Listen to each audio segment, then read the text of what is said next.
we're walking down now from, say, the green up the very far end of the green. So we're walking down, which I don't know the postal address of it, believe it or not, but it would be the green lusk. So as you'd walk down on the opposite side to the church, the chapel, there would be a little bit of history there, and it entails like when you come to the library. Now there's lots before that which we'll do at a later date, but just to you come, your first place of interest would be the library, and what all the parts it played in different people's lives in the library. There were dances and there were plays and there was lots of stuff went on within there, and because there wasn't much else going, there was no televisions or stuff, and so that would have a lot of historic events held there.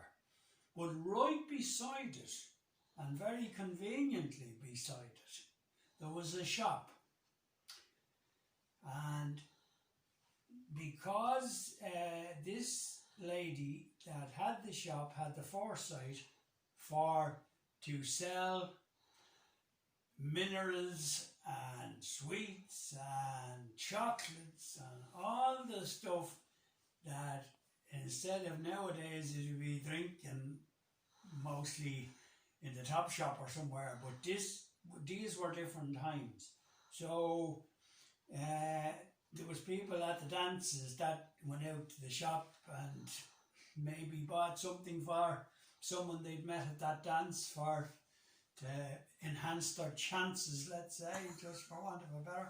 So, but that shop, that lady sold all that stuff in the shop, and I keep her name like anonymous just at the moment, but I probably shouldn't have even said what she sold in that shop, and I didn't intend to give you any hints. And whereabouts exactly is the shop there? The shop, I'd have to be standing, John, because we call it progress, but it's not progress, but we call it progress, but it's not.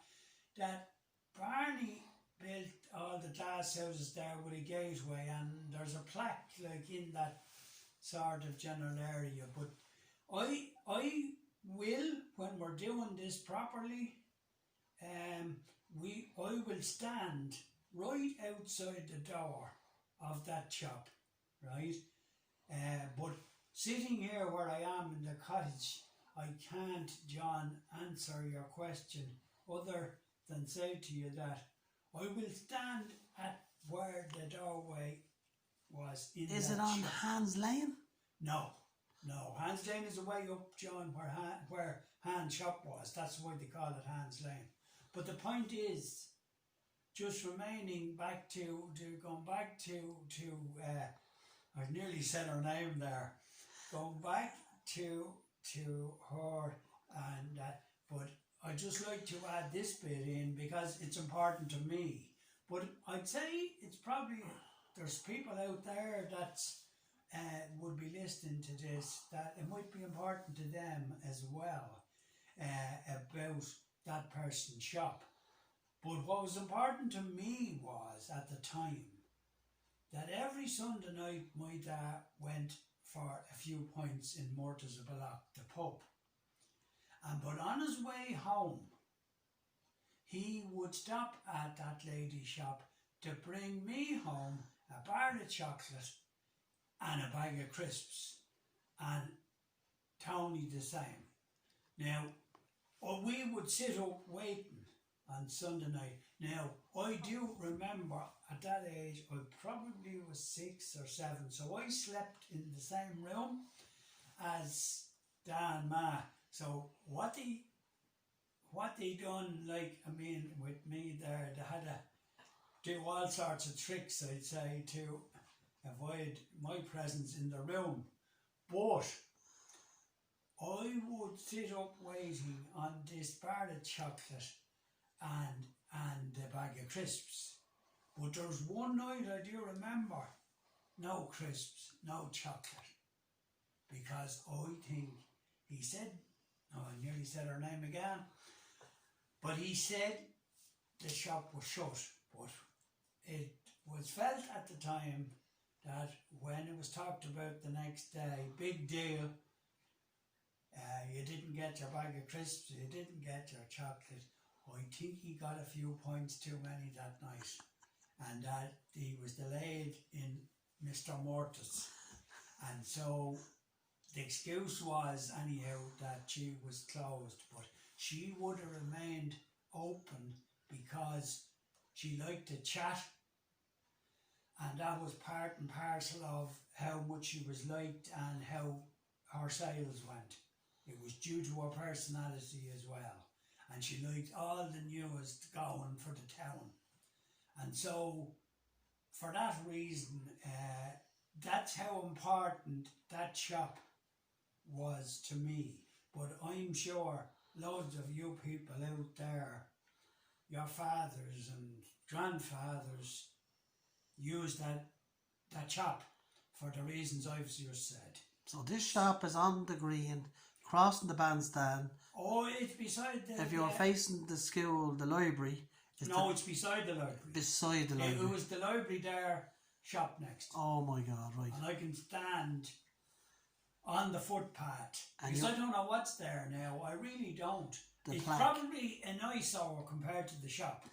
It's more than likely, but again, it's progress, they say, but it isn't. And the like of them shops, they were built in 1900s, very early 1900s, or maybe the late 1800s. But the point is that they shouldn't have been bulldozed. Now, that's my opinion, and maybe the same would apply to many, many, many of the places that we're going to talk about in the near future, and the part they played in growing up in Lusk, I'm 75, so born 1945, so growing up in the 50s, a very important time when we had an old stick over 3 for to use as a gun, and many times we had fights about when we shot the guys. They didn't fall down even, and there used to be trouble there. But anyhow, that's going to be it. That's only just a very, very minute part of what we're going how far they. And I'll just add this, I wouldn't be doing this without the help of John and Anya's partner. I would not have the motivation, maybe would be the word, to carry this on and make it possible that I can add something to what the questions maybe that people want to ask about what happened this and where was this and where was that. And if I can add even one thing to somebody's life, that's an addition, then we've achieved something. So you're asking the question is, what is the name of the shop or the lady that owned the shop, or both? Oh, both. Oh, I won't Right. give them any accolades Yes. for This is a taste. saying what was the name of the shop. No, it's not a double barrel question, because it's like saying now, say in your case you own the shop and it's John Carton's shop. There was no specific name to the shop. It wasn't John Carton's shop.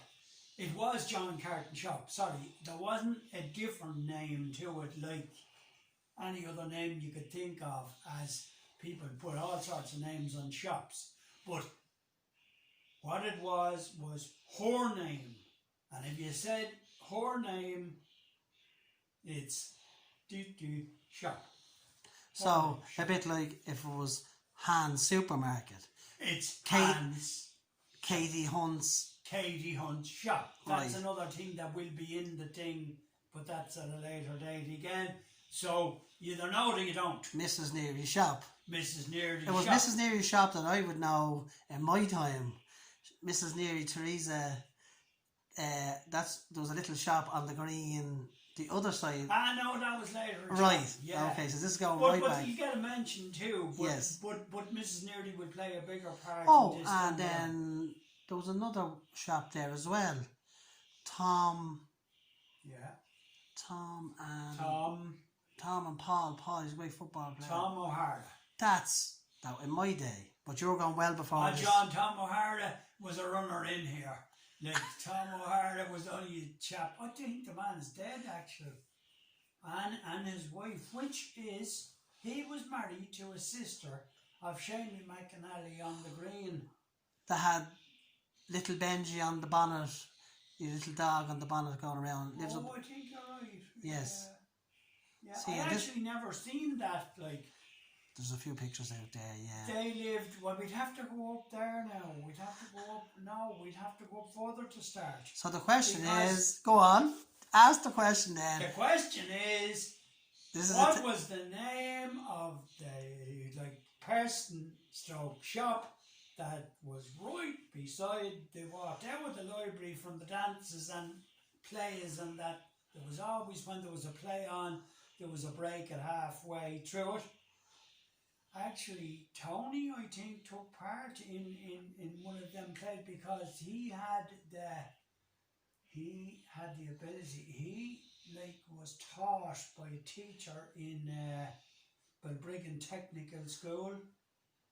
Mr. Tunney was his name. Always wore a rose in his lapel, and Mr. Tunney was very, he was a very grand man, and he was the instigation of getting Tony to be, let's say, not professional, but amateur dramatics. And so that's what I think was that was the onset for him to go on into the plays and stuff that he took part in Skerries, etc. after that. Brilliant. And it spurred him on to be with Rathgar and Rathmines Musical Society, which you wouldn't be part of them if you hadn't some sort of talent. There's your brother, Tony. That's Tony, the brother, yeah. So, it's so far down the road. I'll just add this much now. Between particularly John, but a little bit of Anya in this as well, that I started off, I thought, with a very simple question. Who's the shop? And here I'm talking for the last 15-20 minutes alone. So you can imagine this is going to be a saga. This is going to be a Dallas of the past. This is going to run and run and run, because I'm interested, but most of all they're interested in it, in hearing what they're going to hear, like, about the whole thing about lusk. It's worth doing. Like, Joe Dennis done this book thing, but and done it very well, and I felt honoured to be part of mentioned in it on page 11. But for anybody just reading it, page 11. Don't just go straight to page 11. Just you must start at page 1, or maybe you should. No, page 11. So anyhow, the point is that this is going to be good. I would be looking forward to it. It should have been done this in lockdown, because there's nothing else to bloody well do, right? So we'll have to unlock the top shop for this, because this is not going to be done in... It's going to take the summer, let's say the summer of 2020, for to complete it properly. And it'll take an awful lot of input, but I think it'll be enjoyable. It'll be enjoyable for me anyhow, and I've two great sidekicks here. That's going to be a great help to me. couldn't do it without them anyhow. So we leave it at that for now. We leave us all in suspense, and it'll be up to John, the son, when he discloses who this famous person in this village is that owned that shop, but you're not hearing it from me. Good luck.